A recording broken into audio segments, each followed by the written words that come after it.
துளுவேல சமுதாய கூடத்திலிருந்து வீடியோ எடுத்திருக்கோம். இங்கே தான் நம்ம கோயிலுக்கு வேணுங்கிற நம்ம ஐயமார்கள்லாம், வாத்தியக்காரர்கள், ஐயமார்கள் எல்லாம் இங்கே தான் தங்கியிருக்காங்க. இப்போ இந்த பையெல்லாம் பேக்கிங் பையெல்லாம் போட்டிருக்கோம். வர வர வர வர இங்கே தான் எல்லாம் தங்கியிருக்காங்க.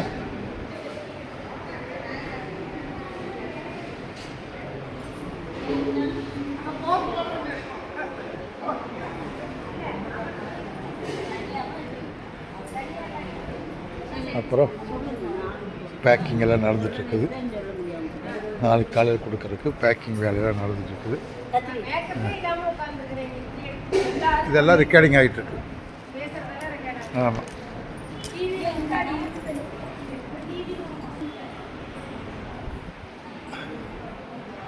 இந்த மண்டபம் பாருங்கள், எல்லாம் சமையலெல்லாம் நடந்துகிட்ருக்குது.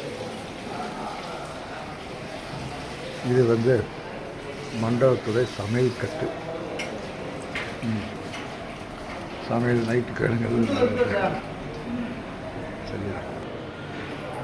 இந்த மண்டபத்துடைய ஸ்பெஷல் என்னன்னு கேட்டிங்கன்னா, வரலாறு அழியாமல் இருக்கிறதுக்காக இதை நான் பதிவேற்றம் பண்ணுறேன்.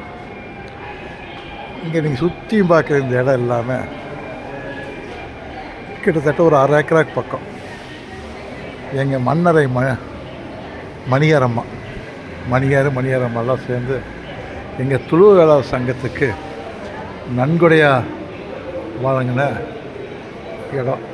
அந்த இடத்துல இந்த பில்டிங் எடுத்து கட்டி இந்த அளவுக்கு சிறப்பாக எங்கள் துளுவேல சமுதாயம் மண்டபம் ஒன்று நடந்துட்டுருக்குது. இந்த மண்டபம் வந்து உள்ளே இருக்குது. இது வந்து என்ன ஹால் தான் காமிச்சேன். இது டைனிங் ஹாலாக வச்சுக்கலாம். முதல் இதான் மண்டபமாக கட்டினோம். அப்புறம் அப்படி இப்படி மாறிடுச்சு, பொசிஷன் மாறிடுச்சு. இன்றைக்கி வெளியில் தான் கல்யாணம் பண்ணுறாங்க, உள்ளே சாப்பிட்றாங்க. நல்லா வசதி வாய்ப்போடு இருக்குது. நல்லா எக்ஸ்டெண்ட் பண்ணியிருக்காங்க, நல்லாயிருக்கு. இந்த மணியரம்மாவுடைய ஞாபகத்துமாக இந்த ஞாபகப்படுத்துகிறேன் நான். இது வரலாறுல நிறைய பேருக்கு தெரியாமல் போயிடும். கிட்டத்தட்ட ஒரு 25 வருஷத்துக்கு முன்னால் இந்த இடம் எங்களுக்கு கொடுத்தாங்க. நான் கட்டி முடிக்கிறக்கே பல வருடங்களாகிவிட்டது. பரவாயில்ல, எதாவது நம்ம ஞாபகத்தமாக. இங்கே ஒரு பஞ்ச விநாயகர் விநாயகர் இருக்கார், பஞ்சமுக விநாயகர். Okay, thank you.